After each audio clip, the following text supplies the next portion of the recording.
Today, meanwhile, is National Go Fishing Day. And sometimes the best place to fish is right off the pier. That's where we find our Tar Heel traveler tonight. Scott Mason tells us the long, splintery history of Jennette's Pier in Nags Head.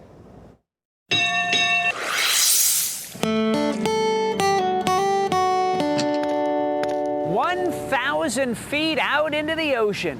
And what a view. The view is just amazing. The view from Jennette's Pier. You guys can keep watching down below, too, in case we see any dolphins or anything. Bluefish, Spanish mackerel, cobia, king mackerel. You catching anything? Yes, sir.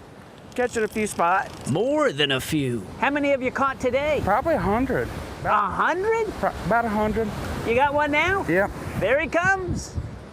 Now you have 101. 101.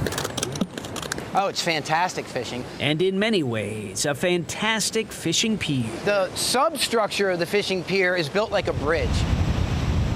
A concrete corridor. It's all steel reinforced concrete pilings and beams.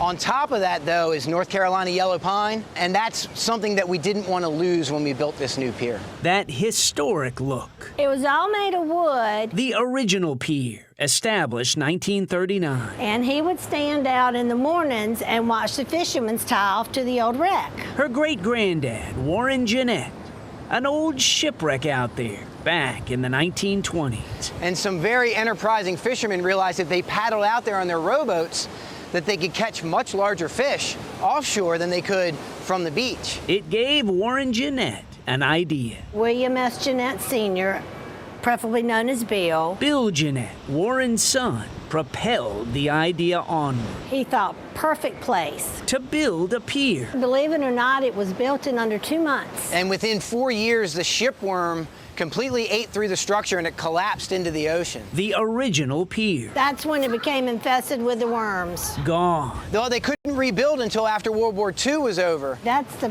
picture of the first new rebuild. It would be rebuilt again. And it went down like dominoes. Hurricane Isabel in 2003. The entire pier was gone.